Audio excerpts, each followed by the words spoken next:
So it is great to be able to be with you this morning, and I just want to mention at the beginning, we're not going to be talking a whole lot, or I'm not going to be talking a whole lot about our ministry since we gave our presentation in Sunday school. But we do have our prayer cards on the back table. There's also a sign up for our prayer letter and emails. If you don't receive that and you'd like to get that, we'd be more than happy to add you to our list. We send out a prayer letter quarterly of things that are happening in our ministry, ways you can be praying for us. And then kind of in between those, if there's something in particular that's happening, we'll kind of shoot out an email to say, could you please be praying for this? This is happening tomorrow or tonight.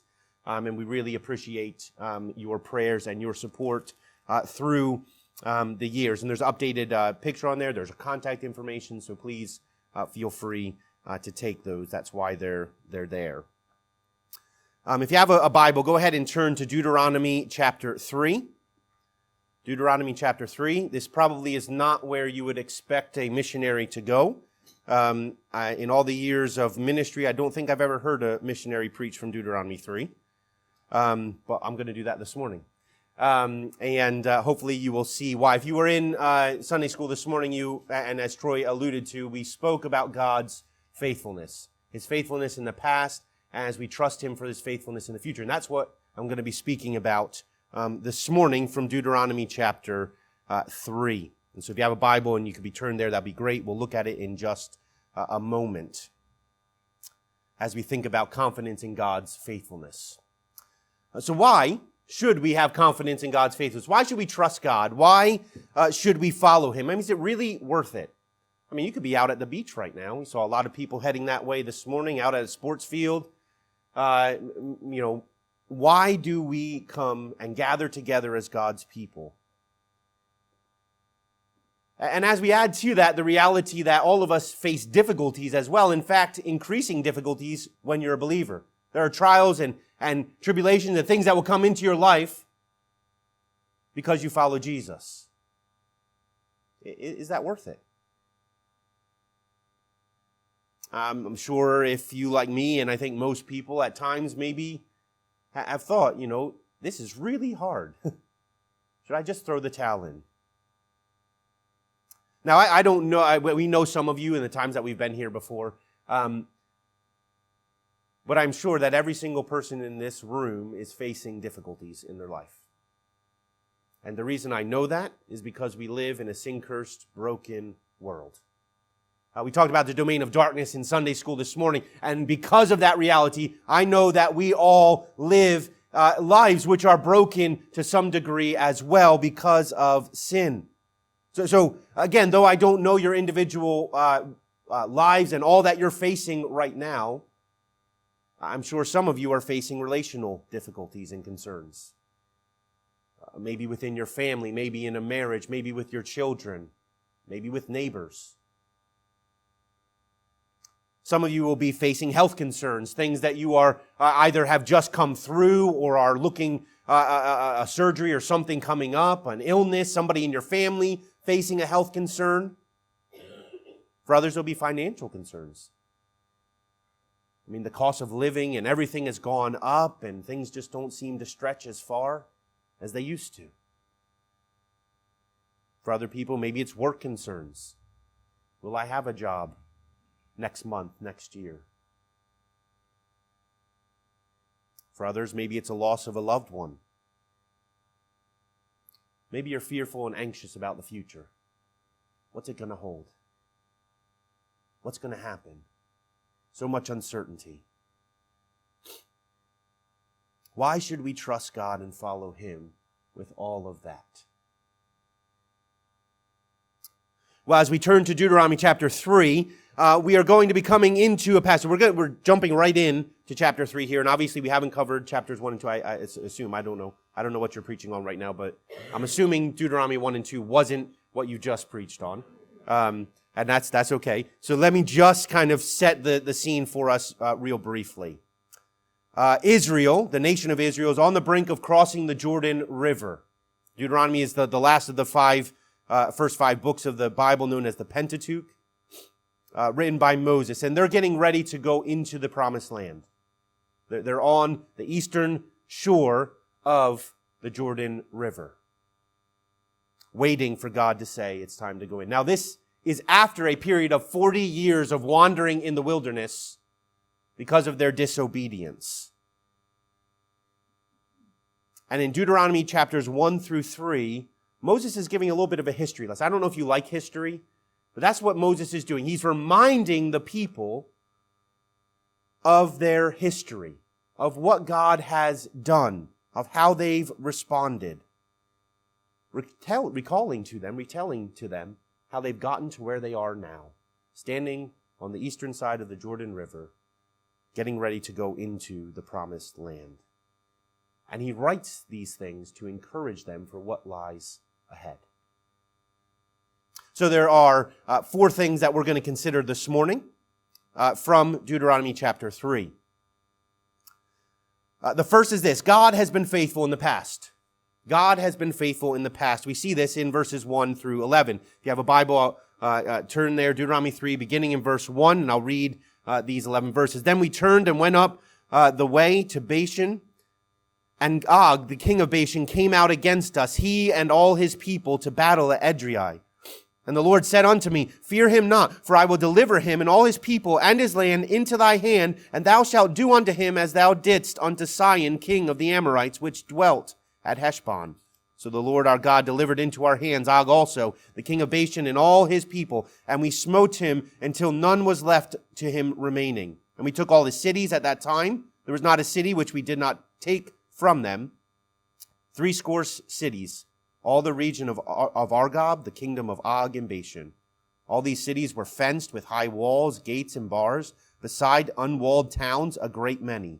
And we utterly destroyed them, as we did unto Sihon, king of Heshbon, utterly destroying the men, women, and children of every city. But all the cattle and the spoil of the cities we took for a prey to ourselves. And we took at that time out of the hand of the 2 kings of the Amorites the land that was on this side Jordan, from the river of Arnon unto Mount Hermon, which Hermon the Sidonians call Syrian, and the Amorites call it Shinir.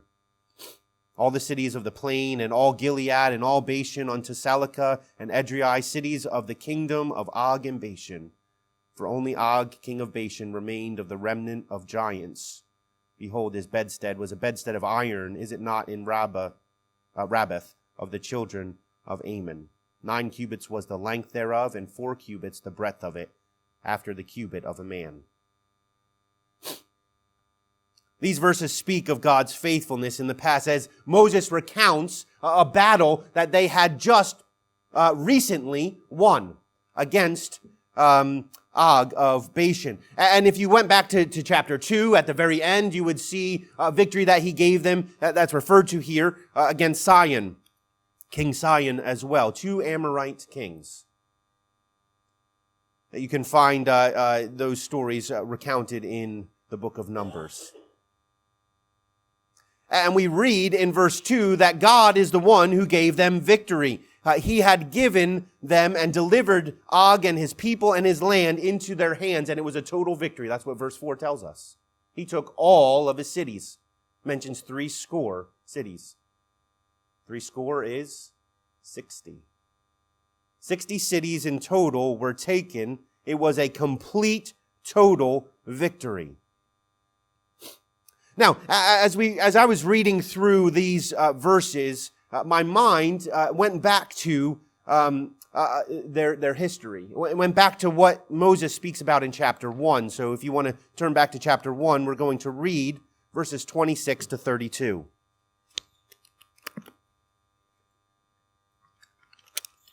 Verse 26 to 32. Notwithstanding, you would not go up, but rebelled against the commandment of the Lord your God. This is the event that happened at Kadesh Barnea, if you're familiar with it, when Moses sent the 12 spies into the land, and they came back, and 10 said, no, we shouldn't go in, and 2 said, yes, we should. But they rebelled against the commandment of the Lord your God. And ye murmured in your tents and said, because the Lord hated us, he hath brought us forth out of the land of Egypt to deliver us into the hand of the Amorites to destroy us. Whither shall we go up? Our brothers have discouraged our hearts, saying, the people is greater and taller than we. The cities are great and walled up to heaven, and moreover we have seen the sons of the Anakim there. Then I said unto you, dread not, neither be afraid of them. The Lord your God, which goeth before you, he shall fight for you, according to all that he did for you in Egypt before your eyes. And in the wilderness, where thou hast seen how the Lord thy God bare thee, as a man doth bear his son, in all the way that ye went, until ye came into this place. And notice what verse 32 says. Yet in this thing ye did not believe the Lord your God. Yet in this thing ye did not believe the Lord your God. And as I was reading chapter 3, having just gone through chapter 1 and being reminded of that event in Kadesh Barnea with the 10 spies, or the 12 spies and the 10 who said, we don't want to go in, I was reminded of 3 of those things that they said in what we just read. The first was this: God was going to deliver them into the hands of the Amorites to destroy them. That's what they said. God's sending us into the promised land and we're going to be wiped out. And in chapter 3, I think he answers these 3 things. So the first one there, look with me at verse 8. And we took at that time out of the hand of the 2 kings of the Amorites the land that was on this side of the Jordan, from the river Arnon unto Mount Hermon. Verse 6 says they utterly destroyed them. That doesn't sound quite like what the 10 spies had said. In fact, it's the complete opposite, isn't it? God had given them victory over these 2 Amorite kings, and it was a reversal of what they expected to happen when they were at Kadesh Barnea, that generation that did not trust the Lord. Secondly, they said the cities are great and they're walled up to heaven. I mean, the giant walls and fortified, and there's no way we're going to be able to take these cities. Cities like Jericho. What did it say in verse 5? Remember, they took all 60 cities, and the cities were fenced with high walls, gates, and bars. That sounds interesting. So they were afraid that they were going to be destroyed, and they destroyed the Amorite kings. They were afraid that the cities were going to be too big and walled up, and yet God has just given them victory over cities which had high walls and bars and gates. And he would do the same when they went into the land of Canaan, with Jericho as the walls fell down. Thirdly, they said the people are greater and taller than we are. There are giants in the land, is what they said, and we are just like grasshoppers to them. Feeling a bit like that in my family, as my son has now towered over me 3 inches. Maybe we have some giant line in our family, I don't know. But notice what it says in verse 11. It speaks about Og, and it says that he was the one who remained of the remnant of the giants. So they've just defeated a giant king. In fact, to talk about his great size, there's this odd kind of inclusion about his bed. He had a bed of iron, and it says it was 9 cubits long by 4 cubits wide. Now, I'm sure all of you are very familiar with cubits. You probably use them all the time in your house, right? You know the dimensions of your house by cubits? Probably not. It's about 18 inches, so it would be 13 and a half feet by 6 feet. 13 and a half feet long by 6 feet wide. That's a big bed. In fact, some commentators believe that it could have been his coffin that he was buried in after he was killed. Or it could have been the bed that doesn't really matter. The details of why do they list this big bed? To remind them that they just defeated a giant. And what were they worried about? We're going to go in, the walls are going to be too big, and the people are going to be too big, and God's going to allow us to get destroyed by them. And what happened? The complete opposite. And so that's why I think he's reminding them of these 2. I mean, this is recent history. These had just happened months before. As they prepare to head into the land, they needed to be reminded that God has been faithful to them in the past. Don't we need to be reminded of that too? Don't we need to remember and reflect on God's past faithfulness to us? God's past faithfulness to this church? How has God been faithful to you?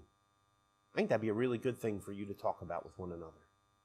How's he been faithful to you? How's he been faithful to this church? Because thinking about God's faithfulness can help us in our present.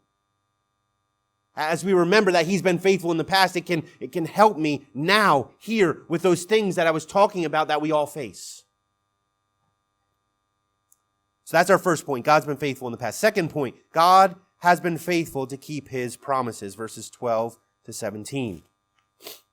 And this land which we possessed at that time from Aror, which is by the river Arnon, and half Mount Gilead and the cities thereof, gave I unto the Reubenites and to the Gadites, and the rest of Gilead and all Bashan, being the kingdom of Og, gave I unto the half tribe of Manasseh, all the region of Argob with all Bashan, which was called the land of giants. Jair, the son of Manasseh, took all the country of Argob unto the coasts of Jeshuri and Maccathai, and called them after his own name, Bashan Havoth Jair, unto this day. And I gave Gilead unto Machir, and unto the Reubenites, and unto the Gadites I gave from Gilead, even unto the river Arnon, half the valley and the border, even unto the river Jabbok, which is the border of the children of Ammon. The plain also, and Jordan, and the coast thereof, from Chinnereth even unto the sea of the plain, even the salt sea, under Ashdoth Pisgah, eastward. What in the world do all of that have to do with anything? This is a recounting of the land that they had just conquered being distributed out to 2.5 tribes of Israel, the Reubenites, Gadites, and the half tribe of Manasseh. Now, if you have a Bible which has maps in the back, sometimes we forget that they're there.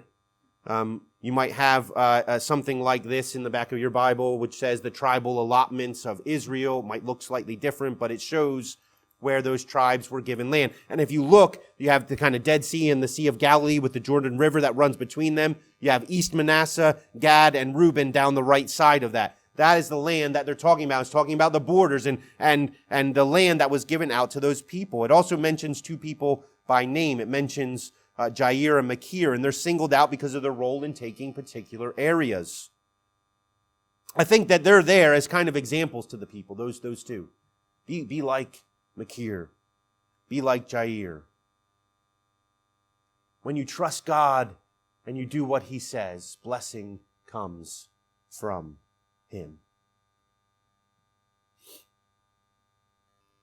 So God's been faithful to keep his promises.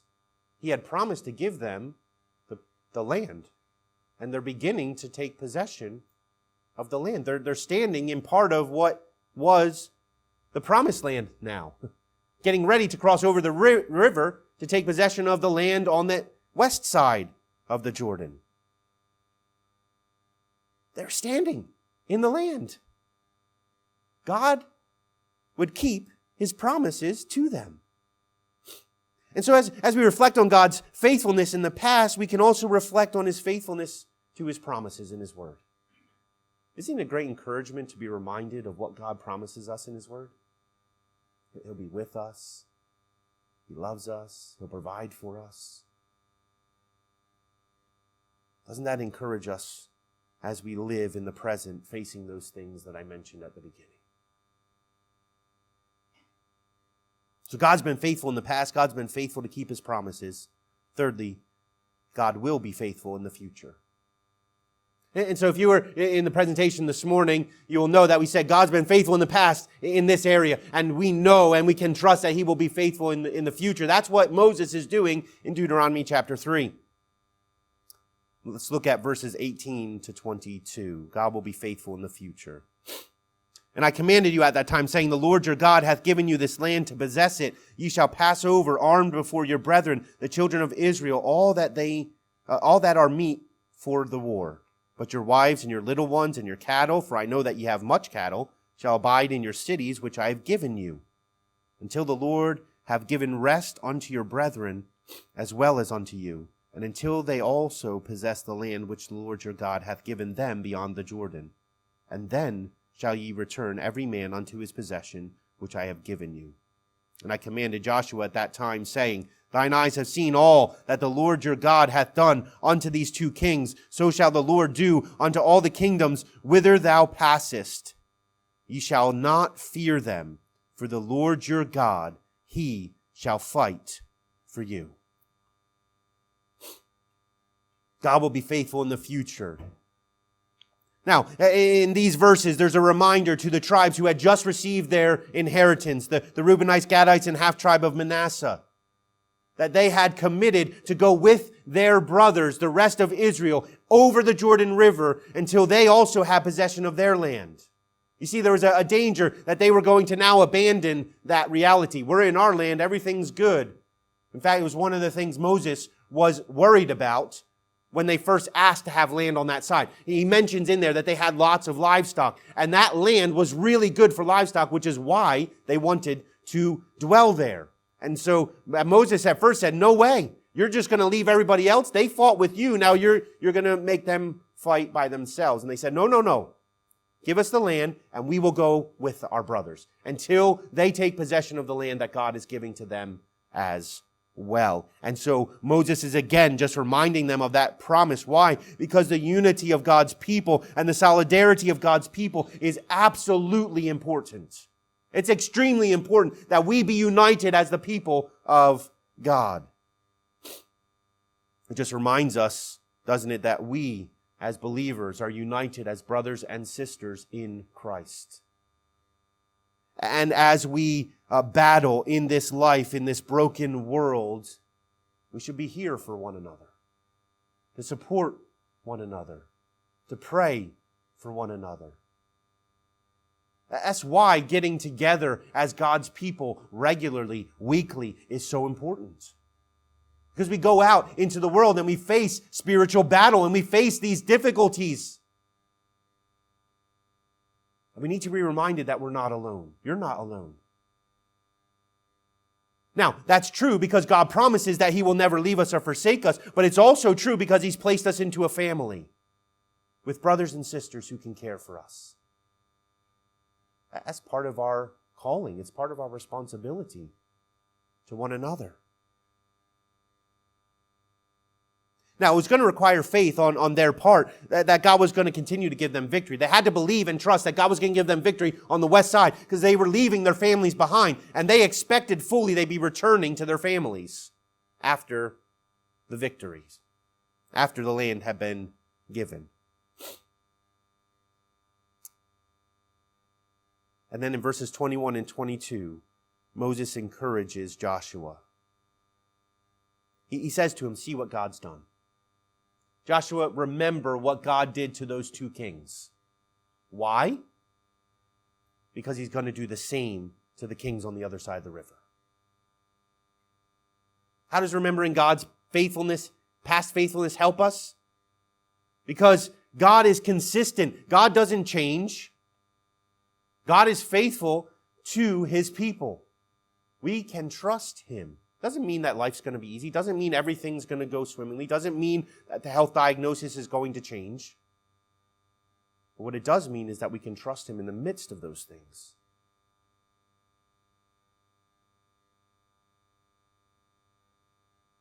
And so He tells him, you shall not fear them, for it is the Lord your God who fights for you. Just reminds me of a little math formula. I mentioned history earlier, now we're on to math. A little equation, God plus you equals a majority. God plus you equals a majority. What do I mean by that? Well, if you are with God,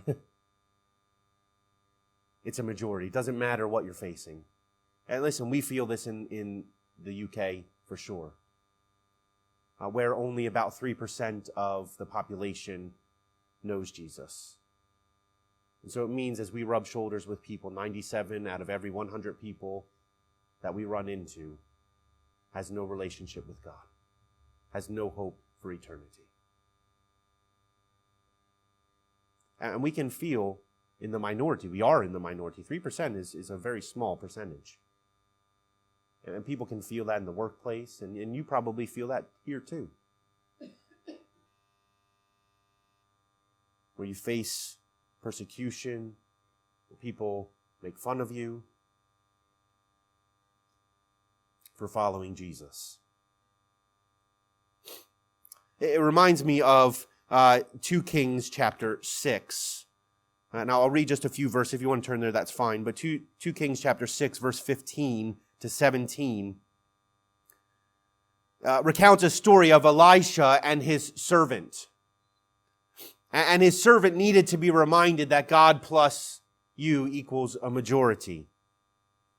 It says in verse 15, "And when the servant of the man of God was risen early and gone forth, behold, an host compassed the city both with horses and chariots. And his servant said unto him," that is Elisha, "Alas, my master, how shall we do? What are we going to do? We are surrounded by the enemy. There's horses and chariots and just us. We're outnumbered." Notice how Elisha responds in verse 16. "And he answered, Fear not, for they that be with us are more than they that be with them." Now, I don't know what Elisha's servant thought about when Elisha said that. I don't know if he had a lot of time to think about it, but as I think about it, more people with us than that. Did you look outside? Did you see all the people out there? How is there more with us than with them? Verse 17. Verse 16. So he says, don't be afraid. What did Moses tell the people? What did Moses tell Joshua? Don't be afraid. And Elisha prayed and said, Lord, I pray thee, open his eyes that he may see. And the Lord opened the eyes of the young man, and he saw. And behold, the mountain was full of horses and chariots of fire round about Elisha. What was the problem? The problem was that Elisha's servant had a sight problem. They couldn't see what Elisha could see. When his eyes were opened, all of a sudden, the situation changed. You see, when we fix our eyes on God, everything else shrinks in our sight. Those problems that I mentioned at the beginning, and I'm sure as I mentioned that list of things, there were things that you thought about in your own life and your own experience that you are going through right now. And I can tell you that what happens is we fix our eyes on that problem. We fix our eyes on what's going on in our lives. And when we do that, what happens to that circumstance? What happens to that situation? It consumes us. We become anxious and fearful and everything. Why? Because it looks huge. We can't see beyond it. What happens when instead of looking at the problem and that consuming our focus and our mind and our heart and our attention, we cast our gaze to God? Now think about that thing, and I want you to think about God next to that thing that you're facing. What happens? All of a sudden our perspective is reoriented. Our hearts are reoriented. All of a sudden it doesn't seem so big anymore. And that's not to discount those things either. That's not what I'm saying. I'm just saying when we look at those things in the light of God, they become a bit smaller. I wonder, is there something ahead of you that's causing you to fear? I want to encourage you that you can trust God for the future. You have no need to be afraid because He's faithful. So, God has been faithful in the past. God's been faithful to keep His promises. God will be faithful in the future. And lastly, God will be faithful to keep His promises. You can see a pattern here. Verses 23 to 29. Let's read those. And I besought the Lord at that time, saying, O Lord God, thou hast begun to show thy servant thy greatness and thy mighty hand. For what God is there in heaven or in earth that can do according to thy works and according to thy might? I pray thee, let me go over and see the good land that is beyond Jordan, that goodly mountain and Lebanon. But the Lord was wroth with me for your sakes, and would not hear me. And the Lord said unto me, Let it suffice thee, speak no more unto me of this matter. Get thee up into the top of Pisgah, and lift up thine eyes westward and northward and southward and eastward, and behold it with thine eyes. For thou shalt not go over this Jordan. But charge Joshua and encourage him and strengthen him, for he shall go over before this people, and he shall cause them to inherit the land. which thou shalt see. So we abode in the valley over against Beth Peor. God will be faithful to keep his promises. Moses, in these verses, prays and asks God to allow him to go over the Jordan with the people. You see, he had been prevented. He was not permitted to go into the land because of his actions in striking a rock in Numbers chapter 20. He did not behold the Lord's glory before the people. And as a result, a consequence of that, he was not to go into the land of Canaan with the people. He would lead them up to the edge, but not go in with them. And when he prays, the word there carries the idea of pleading with God. I mean, he is desperately asking God, begging for his grace and mercy out of desperation to be able to go in. God allowed him to come this far. Maybe God would change his mind. Just like a child asking a parent. You ever had that with my kids, right? Can I have this? Can I have this? Can I have this? No. Can I have this? No. Can I have this? No. And that's what he's asking. What does that show us about the relationship between Moses and God? They were close. That Moses would go to God with this request. In Exodus 33, it says that the Lord used to speak to Moses as a man speaks face to face to his friend. Moses had devoted so much of his life to this calling, but he wasn't going to be allowed to go in. God reiterates to him that he's not going in.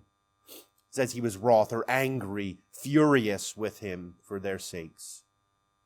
And said, we're not going to speak about this anymore. And sometimes parents get to that point. I've said no, and that's it. But God did allow Moses to see the promised land from a distance. He went up onto the mountain. He got to see it with his eyes. But he wasn't going to step foot into there until 1,500 years later. In the Gospels, in Luke chapter 9, and several of the Gospels mention an event called the Transfiguration, where Jesus went up onto a mountain with 3 of his disciples, and he was transfigured before them.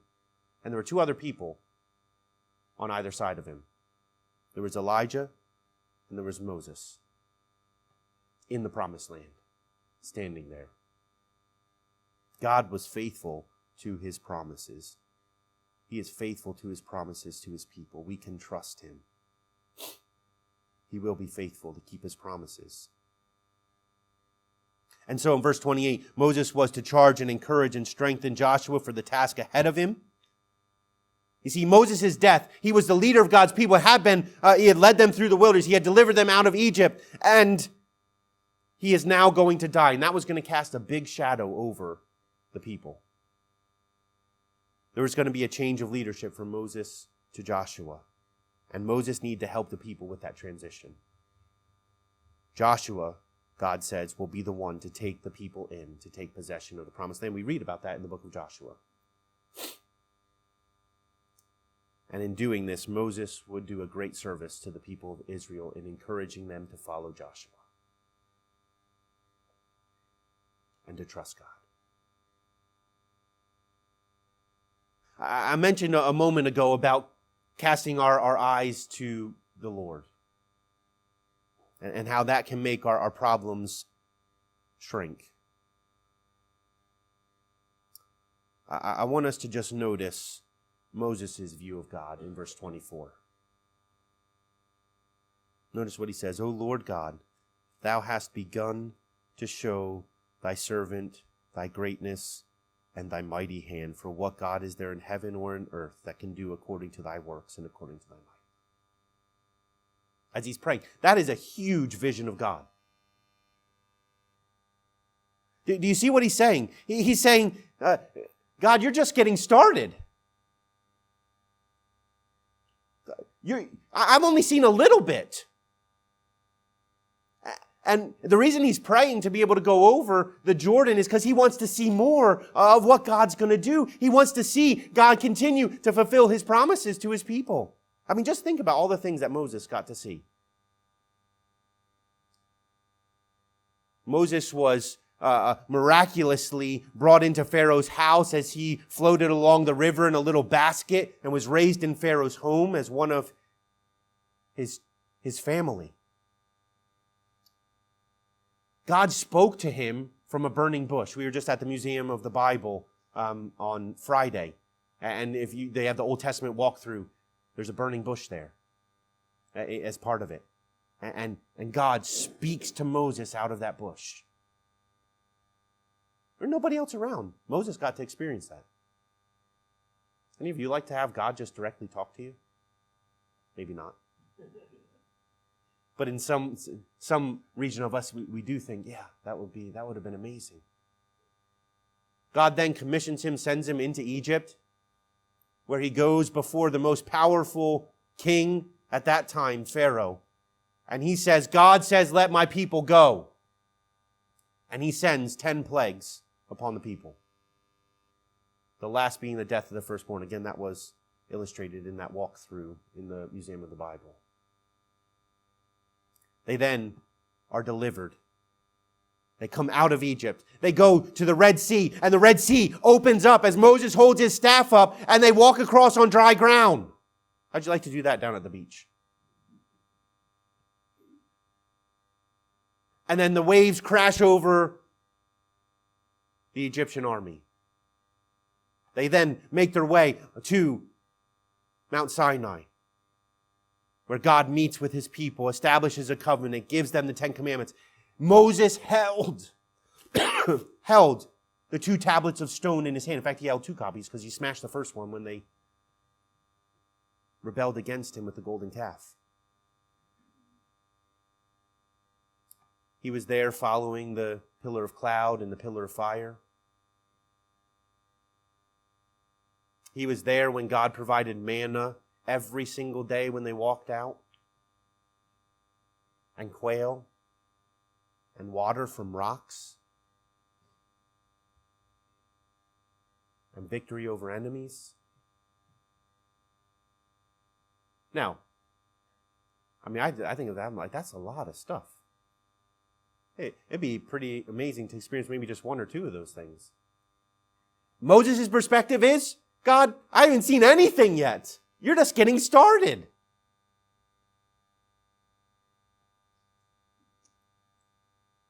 And that's the reality for us as well.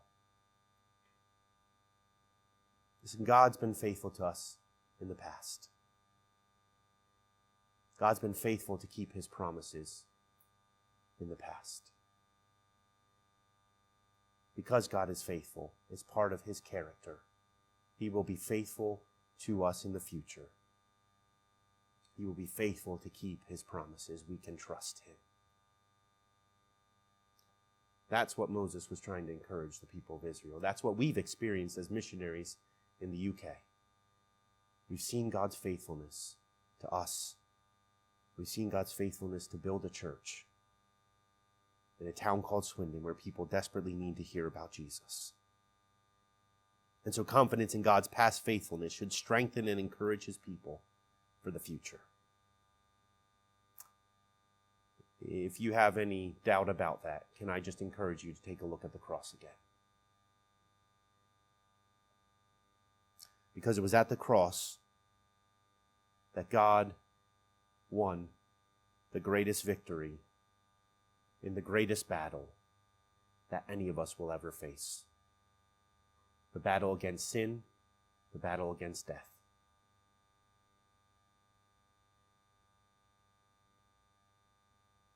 So we can trust him for our future. Let's pray.